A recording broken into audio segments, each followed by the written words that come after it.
Hey everybody, welcome back to the channel. Jesse here. Super glad to have you back here. Today I'm pumped to give you this video about one of my favorite heavy tanks in the game, and that's the T32E1. Now today's video is going to be slightly unconventional. I had some issues with the sound for the original recording, so I had to use some replays and do some narration there, but hopefully you still get something out of the video and sort of get an idea for how the T32E1 plays. And unfortunately, Gaijin announced that they're going to be upping the battle rating, not only for the T32E1, which is apparently going to be moved to 7.7, but also for its younger brother, which has been around much longer than the T32E1, which was only added a few patches back. But the T32 Standard Edition, if you want to call it that, which is currently at 7.0, is apparently going to get moved to 7.3. Now, if we take a look, we can see the main difference between these two vehicles is the gun port down here. And this is the bane of your existence if you're playing the T32. It really gets you killed a lot. And you can try to get hull down, but there are going to be times when your upper front plate is showing, and people are always going to shoot for this gun port. Anyone who's been playing this game for any amount of time knows to shoot right there.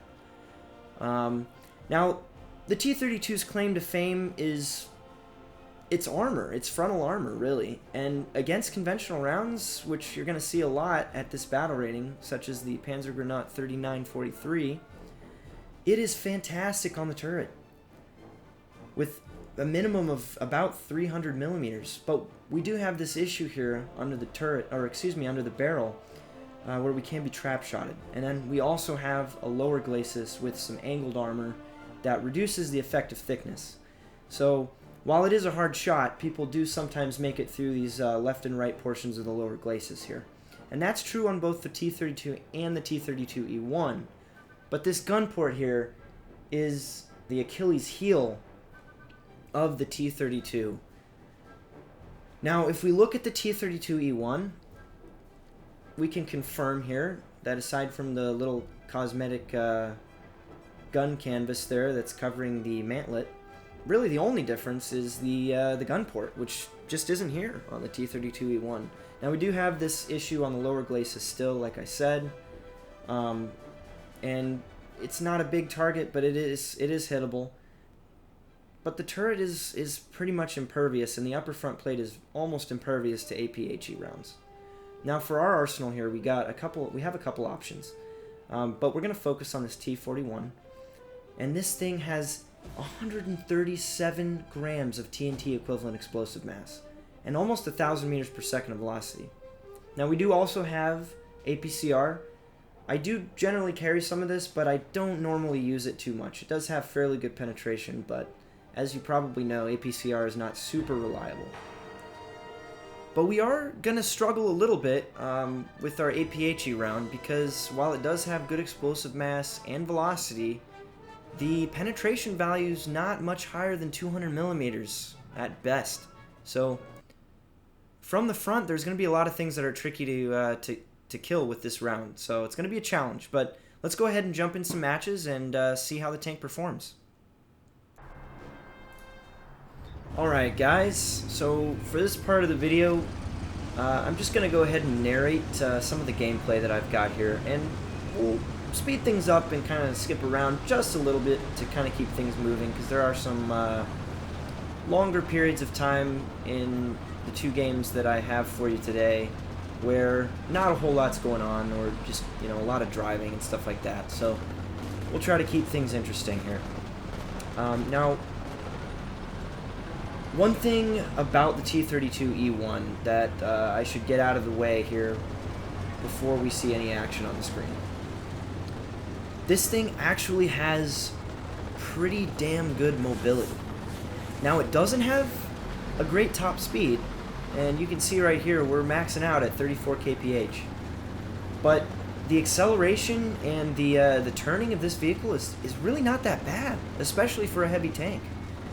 And that was actually kind of surprising to me. It's a little sluggish before you spade it, but once it's spaded, the T32 really plays a little bit like a medium vehicle.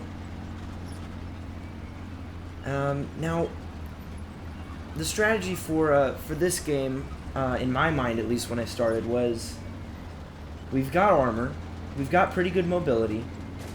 Let's push up towards A. Let's get ourselves in the buildings here where we can make use of our armor, but not only our armor, our really good turret rotation, which is another thing I guess I should mention about the T32E1, is that the turret rotation is fantastic on this thing too.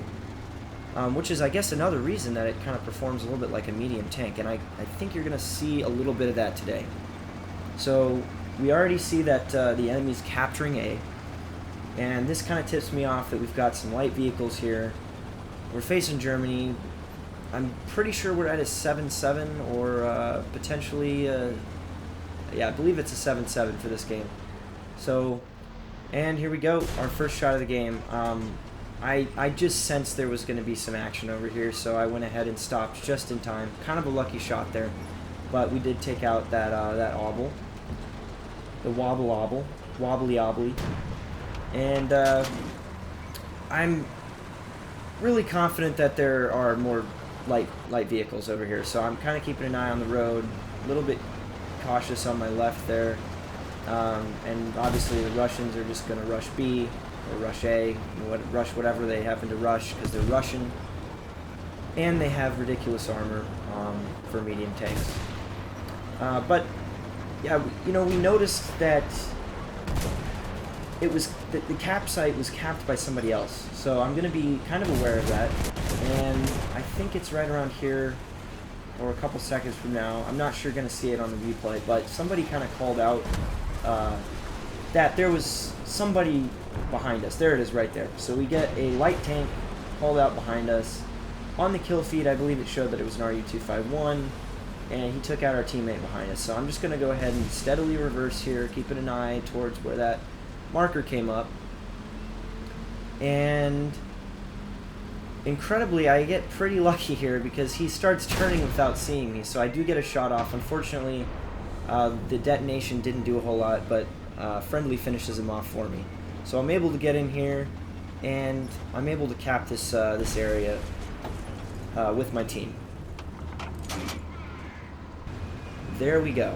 There's a Tiger, and here is an example of where our armor comes into play. I don't have a shot yet. He takes a quick shot at my turret, and obviously his round is not going to go through that. So I take my time here, wait for a good shot, and we get a one-shot on him with that explosive mass that we've got, setting off his ammo. But yeah, like I was talking about, don't silhouette yourself if you can help it. I didn't push up to the top of that hill, you know, because not only are you going to lack the depression to shoot down at somebody if they see you, but you're just standing out to every single person in a 180-degree arc from that area, at least 180, maybe even more, if they've pushed past your spot, your side of the map. So that's one little strategy there, and I'm actually going to end up using that again later on in this video, where you'll see that it comes into play a second time to our favor. But I'm just kind of coursing through the structures here, making sure we don't have anybody trying to take A from this side, because our team's kind of moved across to where I was earlier. And it looks like it's pretty clear. So I'm going to keep pushing forward towards B, which is where the majority of our team has died. Kind of towards B and also between B and C. So I'm just going to push this direction and see if I can pick anybody off who's focused more on that side of the map. And here we can see what I was talking about again, where I'm not going to silhouette myself. I'm going to stay on this side of the hill from their spawn, and I am knocking some trees down, so that could give me away. But ultimately, I'm not really showing myself too much until right here when I'm peeking over, and this is why you don't want to silhouette yourself, because now this guy has no idea that I'm here, and I pop out and manage to get the shot on him while he's moving. And with a lot of guns, that would not have been a kill. In fact, I might have even died in this case. Now, not likely, because I could have angled and been okay. And side note, we do find a Tiger here, where we're able to hit where normally his ammo would be, but we end up killing his crew with that explosive mass, which is, again, why I was able to kill that leopard, excuse me, not leopard, but panther 2 in one shot. A lot of guns would have probably just killed his driver and machine gunner, and that would have left his turret fully capable of engaging me. So, with that, we got one friendly to our right, so I'm going to focus kind of towards my front and left here, and I am going to cap. I don't see anybody, so I'm just going to push over this hill.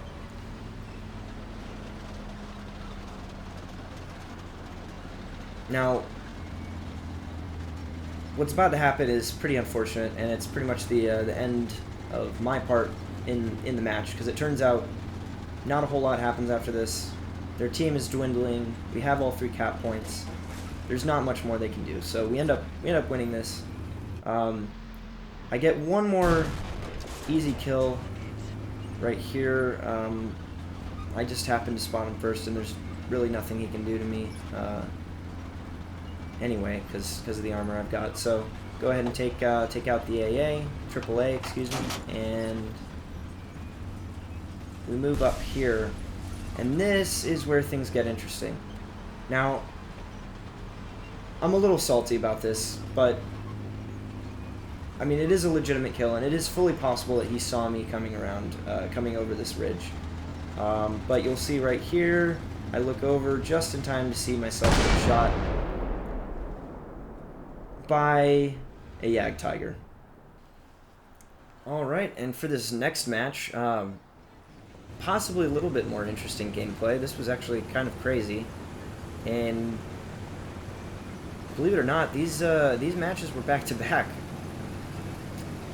I honestly didn't have to play that many games to get the footage for today's video, which is awesome. And that is not necessarily an example of me playing well, although I do okay. I do make some stupid decisions, and also have poor situational awareness a little bit, both games, that actually ends up getting me killed. But really just this tank survivability, especially during this round, this match, is going to be on display for you. I normally do play this northern spawn regardless of which side of the map that I end up being assigned. I don't really have any luck playing down towards Charlie for whatever reason, so I normally just come up here and attempt to make it around to the enemy side of the city, where I can a lot of times hit people that are coming towards the caps. So that's kind of what I'm going for this game.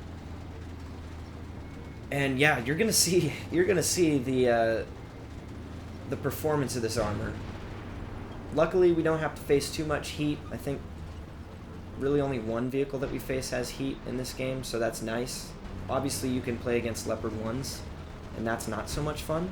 And you're definitely going to be playing against a lot of Leopard 1s once this thing's battle rating gets upped. But thankfully, we see this Lorraine and get a nice one-shot right on him.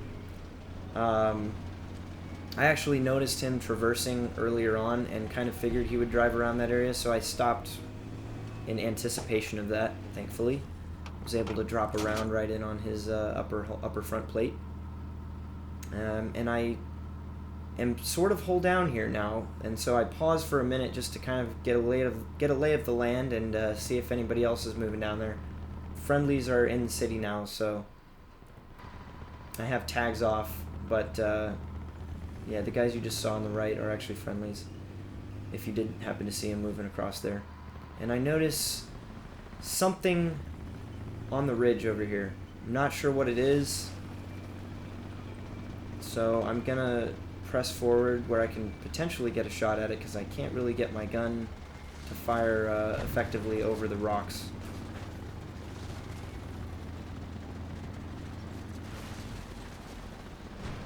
And here he is, takes a shot, hits the wall, glances off us, and pulls back. So I'm not going to wait around to test my luck again. Armor did its job with one round, not going to test it again. So I decide, you know, that guy's got the high ground, he's got a good spot. I'm not 100% sure what it is that's shooting at me from there, but just in case, I'm going to go ahead and pull around towards the city, especially because I see that my team is having a lot of trouble with what looks to be 1 or 2 heavy tanks. Turns out to be a lot more than that, but I'm going to push into the city to try to help them out. We come around this corner, checking our right first, looking like it looks like it's clear, so I pull around to the left. I see a Tiger here, and I honestly don't understand why that round didn't go through. It looked like it hit right where I was trying to hit. I don't know if it's my ping, but for whatever reason, ricochets. And there's another tank that drove right behind him. I don't think I noticed him in the game, but we are able to get through that Tiger's turret on the second shot. And then the super lucky part of the match, right here, I swing around, seeing the RU-251, manage to lose only 1 crew member from the heat, which proves what I was talking about earlier on, which is that this thing's crazy. I mean, the heat will go through, but the damage is often not that bad from heat. So he does take a shot at our friend. I'm just going to push him, and I shoot a little bit too early here. Kind of goes through the rear of his tank. Doesn't kill him, but it does kill his gunner, and I'm going to use my 50 cal to finish him off here. So that's a dangerous threat to me eliminated there. Now, I'm not in a good spot here. I know that, and I'm looking around kind of frantically, trying to decide which direction to go in, because I notice that there's potentially enemies on every side. And that's when I see a Ferdinand come around the corner. And he bounces off our turret harmlessly. Now, I notice a T-44. I'm going to prioritize him because I think I can get him in 1 hit. Unfortunately, kind of hit a little bit too low there on his turret, so we're not going to get the kill shot there. We're going to go ahead and reload, and this Ferdinand's going to try one more time to take us out, and again, he's going to hit the turret harmlessly. I don't think this is a very experienced player, and we're going to wait for him to stop moving and take out his barrel and his breach. And then we're going to have to deal with this T-44. Now the T-44-100, I believe it's a T-44-100, and I sadly blocked my friend's shot there by accident.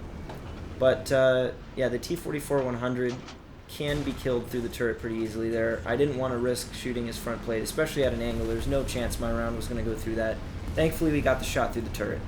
And now we're going to rush this guy who, unfortunately, decided not to repair while I was dealing with his friend and drove right in front of my barrel. So that's another enemy taken out of the picture. And that's an ace. Second ace, actually, for the T32E1. 2 aces in a row. Unfortunately, situational awareness gets the best of me here in a minute, as you'll see. I do pay attention to the right, notice that there's really nobody there, and as I turn, one more kind of check in the right because I'm pretty hesitant, I do notice a big boy on top of the hill here, and that looks like an IS-6. Little bit of a low shot there, not what I wanted. Probably wouldn't have gone through anyway, but I was going to give it a shot since I know that he just fired and he has a pretty long reload. My next shot's going to be a little more where I want it to go, but unfortunately with the round that we're using, as you can see right there, our only option is really to take out his barrel and try to push him. So that's what I do. I take out his barrel, and before I push, because that's a pretty long distance, and even though I am pretty quick, I'm not going to make it. I want to try one more time to go through his turret. Unfortunately, we don't make it through his turret. And as I'm checking my right side and looking at him to see if we should try one more time, we get hit by an AMX-13. Well, guys, that's all I have today. I hope you're able to see what an incredible vehicle this is at its battle rating. I think we pretty much had a fair fight for the most part during those matches. We didn't see too many vehicles with heat or APDS or anything like that. But something to consider is, as well as it performs, I think it does exactly what it's intended to do. And sure, it does it well. But if we actually have to experience this getting raised to a 7.7, I don't know if Gaijin really understands what that is going to do. Because at 7.7, you're going to be facing APFS DS. on a regular basis. And not only that, but you're also going to be seeing ATGMs out the ass. You're going to be seeing ATGMs like it's nobody's business. And this thing is not equipped to deal with that. I mean, a lot of the stuff at 8.7, it's going to annihilate us in this tank. So to be honest, I don't know what Gaijin's thinking, and I think raising it to 7.7 is a terrible idea. I don't think it's going to really provide anyone with a pleasurable experience. I don't think anyone's really feeling like this tank is OP at the moment. I certainly don't when I'm playing against it. It's certainly not to be trifled with. You don't want to play stupid against a T32 or a T32E1, but by no means is it OP. And by increasing the battle rating of these two vehicles, I don't think anyone's going to play him anymore, because I just don't think there's really very little you're going to see at 7.7 that you can deal with using the tools that this has at its disposal. The gun is not going to be effective against a lot of things at 7.7 or even 8.7. Sure, you're going to see some 6.7, you know, that are pulled up into 7.7 matches occasionally, but a lot of 6.7 vehicles have great armor too, and realistically speaking, it's just not going to perform well. It's not going to be something that people want to play. So hopefully Gaijin reconsiders and we keep things the way they are. Originally, I kind of thought this thing needed to drop its battle rating to 7.0, and you know, the T32 original needed to drop to 6.7, and I think there's an argument to be made for that. But regardless, as you can hopefully see through these games, you know, it plays well at its tier. And I guess the biggest message of the day is get in while it's hot. Play the tank while it's still at its battle rating. Enjoy it if you can, because this thing's a lot of fun to play. Use the time you've got, and hopefully Gaijin reconsiders. But if not, get some enjoyment from it while you can, guys. With that, I hope you have an excellent rest of your week, and I will see you in the next video. Bye for now.